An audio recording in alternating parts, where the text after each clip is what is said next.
അപ്പോൾ ഇന്ന് നമ്മൾ ഇതിനായിട്ട് ചെറിയൊരു പീസ് തുണിയാണ് എടുത്തിട്ടുള്ളത്. ഈ തുണിയുടെ നീളവും വീതി എത്രയാണെന്നുള്ളത് ഞാനവിടെ സ്ക്രീനിൽ കാണിക്കാം. ഇനി നമ്മൾ എടുത്ത തുണിയുടെ ബാക്ക് സൈഡ് ഫ്രണ്ടിലേക്ക് എന്ന രീതിയിൽ ഇതുപോലെ ഒന്ന് വെച്ചു കൊടുക്കുക. അതിനുശേഷം നമ്മളിതാ നോൺ വുവൻ ഫാബ്രിക്കാണ് കട്ട് ചെയ്ത് എടുത്തിട്ടുള്ളത്. ഇതേ അളവിൽ തന്നെ നിങ്ങൾക്ക് വേണമെങ്കിൽ ക്യാൻവാസ് എടുക്കുക. അതിനുശേഷം നമ്മൾ ലൈനിങ്ങിൻ്റെ തുണിയും കൂടെ വെച്ച് കൊടുത്തിട്ട് നമ്മളിതാ സ്ക്രീനിൽ മാർക്ക് ചെയ്യുന്ന 4 അരിക് ഭാഗത്തുകൂടി ആയിട്ടൊന്ന് സ്റ്റിച്ച് ചെയ്ത് എടുക്കാം. അപ്പോൾ സ്റ്റിച്ച് ചെയ്ത് കൊണ്ടുവന്നിട്ടുണ്ട്. ഇനി നമുക്കിതിൻ്റെ ഒരു സൈഡിൽ നിന്നായിട്ട് ഉള്ളിലേക്ക് 2.5 ഇഞ്ച് വെച്ചിട്ട് ഇതുപോലെ ഒന്ന് മാർക്ക് ചെയ്ത് കൊടുക്കുക. ഇനി നമ്മൾ മാർക്ക് ചെയ്ത് അവിടെ ഇതുപോലെ ഒന്ന് ലൈന് വരച്ച് കൊടുക്കുക. അപ്പം നമ്മൾ ലൈൻ മാർക്ക് ചെയ്തിട്ടുണ്ട്. ഇനി ആ ഒരു ഭാഗം നമുക്ക് കട്ട് ചെയ്ത് എടുക്കാം. അപ്പം നമ്മളിതാ കട്ട് ചെയ്ത് എടുത്തിട്ടുണ്ട്. ഇനി നമ്മൾ എടുത്തിട്ടുള്ളത് സിബാണ്. ഈ തുണിയുടെ അതേ വീതിയിൽ തന്നെ സിബ് എടുത്തിട്ട് തുണിയുടെ നല്ല വശവും സിബിൻ്റെ നല്ല വശവും ചേർന്ന് വരുന്ന രീതിക്ക് അരികിലൂടെ നമ്മൾ വെച്ച് കൊടുക്കുക. സ്ക്രീനിൽ മാർക്ക് ചെയ്യുന്ന രീതിക്ക് സ്റ്റിച്ച് ചെയ്ത് എടുക്കാം. അപ്പോൾ ഇവിടെ നമ്മളിതാ സ്റ്റിച്ച് ചെയ്ത് കൊണ്ടുവന്നിട്ടുണ്ട്. ഇനി നമുക്ക് സ്റ്റിച്ച് ചെയ്തെടുത്ത ആ ഒരു അരികു ഭാഗം ഉണ്ടല്ലോ, അത് ബാക്കിലേക്ക് ഇതുപോലെ മടക്കിയിട്ട് മോൾ ഭാഗത്തൂടെ പതിച്ചൊന്ന് സ്റ്റിച്ച് ചെയ്ത് കൊടുക്കാം. അപ്പോൾ ഇവിടെ നമ്മളിതാ സ്റ്റിച്ച് ചെയ്ത് കൊണ്ടുവന്നിട്ടുണ്ട്. ഇനി നമ്മൾ കട്ട് ചെയ്ത് വെച്ച ആ ഒരു പീസ് ഉണ്ടല്ലോ, അത് സ്റ്റിച്ച് ചെയ്ത് എടുക്കണം. അതിന് മുന്നേ നമ്മളിതാ ഒരു പീസ് തുണിയാണ് ഇവിടെ എടുത്തിട്ടുള്ളത്. അതിൻ്റെ നീളവും വീതി എത്രയാണെന്നുള്ളത് ഞാനവിടെ സ്ക്രീനിൽ കാണിക്കാം.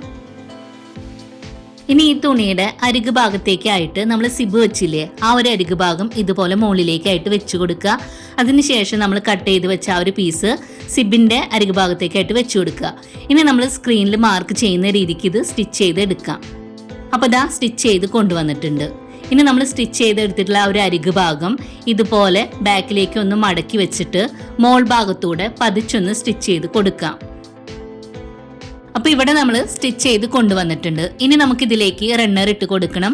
അപ്പോൾ നമ്മളിതാ റണ്ണറൊക്കെ ഇട്ട് കൊടുത്തിട്ടുണ്ട് കേട്ടോ. ഇനി ഇത് നമുക്കൊന്ന് തിരിച്ച് വെച്ച് കൊടുക്കാം ബാക്ക് സൈഡിലേക്കായിട്ട്. ഇനി നമ്മൾ ഇതിലൊരു തുണി സ്റ്റിച്ച് ചെയ്ത് കൊടുത്തിട്ടുണ്ടായിരുന്നില്ലേ, ആ ഒരു തുണി ഇതുപോലെ ബാക്കിലേക്കായിട്ട് മടക്കിയിട്ട് സ്ക്രീനിൽ മാർക്ക് ചെയ്യുന്ന രീതിക്കൊന്ന് സ്റ്റിച്ച് ചെയ്ത് എടുക്കാം. അപ്പോൾ ഇവിടെ നമ്മൾ സ്റ്റിച്ച് ചെയ്ത് കൊണ്ടുവന്നിട്ടുണ്ട്. ഇനി നമുക്കിത് നല്ല വശത്തേക്കായിട്ട് ഇട്ട് കൊടുത്തിട്ട് വീണ്ടും നമ്മൾ സിബ് എടുത്തിട്ടുണ്ട് കേട്ടോ. അത് നമ്മൾ രണ്ടായിട്ട് വേർപ്പെടുത്തിയിട്ട് ഈ തുണിയുടെ ഒരു അരികു ഭാഗത്തേക്കായിട്ട് സിബിൻ്റെ ഒരു സൈഡ് വെച്ച് കൊടുക്കുക, അടുത്ത സൈഡിലേക്കായിട്ട് അടുത്തൊരു അരികു ഭാഗം വെച്ച് കൊടുക്കുക. ഇനി നമ്മൾ സ്ക്രീനിൽ മാർക്ക് ചെയ്യുന്ന രീതിക്ക് ഇത് സ്റ്റിച്ച് ചെയ്ത് എടുക്കാം. അപ്പോൾ ഇതാ സ്റ്റിച്ച് ചെയ്ത് കൊണ്ടുവന്നിട്ടുണ്ട്. ഇനി ആ സ്റ്റിച്ച് ചെയ്ത് എടുത്തിട്ടുള്ള ആ ഒരു അരികു ഭാഗം ഉണ്ടല്ലോ, അത് നമ്മൾ ബാക്കിലേക്ക് മടക്കിയിട്ട് മോൾ ഭാഗത്തൂടെ പതിച്ചൊന്ന് സ്റ്റിച്ച് ചെയ്ത് കൊടുക്കുക 2 സൈഡിലും. അപ്പോൾ 2 സൈഡിലും നമ്മൾ സ്റ്റിച്ച് ചെയ്ത് എടുത്തിട്ടുണ്ട്. അതിനുശേഷം ഈ ഒരു രീതിക്ക് വെച്ചിട്ട് 2 സൈഡിൽ നിന്നും ഉള്ളിലേക്ക് ഇതുപോലെ ഒന്ന് മടക്കുക. അതിനുശേഷം നമുക്കിതിലേക്ക് റണ്ണർ ഇട്ട് കൊടുക്കാം. അപ്പോൾ ഇവിടെ നമ്മളിതാ റണ്ണറൊക്കെ ഇട്ട് കൊടുത്തിട്ടുണ്ട്. ഇനി ഇതിൻ്റെ ഉള്ളിലെ ഭാഗം നമുക്ക് പുറത്തേക്കായിട്ടൊന്ന് വെച്ച് കൊടുക്കാം.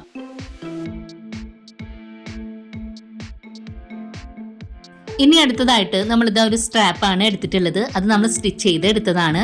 ഇതിൻ്റെ നീളവും വീതി എത്രയാണെന്നുള്ളത് ഞാനിവിടെ സ്ക്രീനിൽ കാണിക്കാം.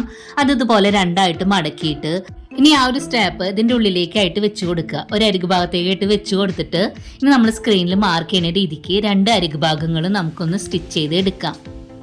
അപ്പോൾ ഇവിടെ നമ്മളിതാ സ്റ്റിച്ച് ചെയ്ത് കൊണ്ടുവന്നിട്ടുണ്ട്. 2 ഭാഗത്തും നമ്മളൊരു കവറിങ് പോലെയും കൂടെ സ്റ്റിച്ച് ചെയ്ത് കൊടുത്തിട്ടുണ്ട്. ഇനി നമുക്ക് സിബ് ഓപ്പൺ ആക്കിയിട്ട് ഇത് നല്ല ഭാഗത്തേക്കായിട്ട് ഇട്ട് കൊടുക്കാം.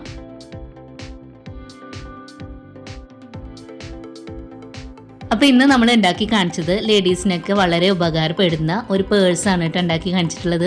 അതും 2 പോക്കറ്റ് ആയിട്ടുള്ളത്. പിന്നെ ഈ വീഡിയോ നിങ്ങൾ കണ്ടുകൊണ്ടിരിക്കുമ്പോൾ തന്നെ ഒന്ന് മറക്കാതെ ഒന്ന് ലൈക്ക് ചെയ്യണം കേട്ടോ. ഈ വീഡിയോ നിങ്ങൾക്ക് ഇഷ്ടപ്പെടുകയാണെന്നുണ്ടെങ്കിൽ നിങ്ങൾ ഫ്രണ്ട്സിനൊക്കെ ഒന്ന് ഷെയർ ചെയ്ത് കൊടുക്കുക.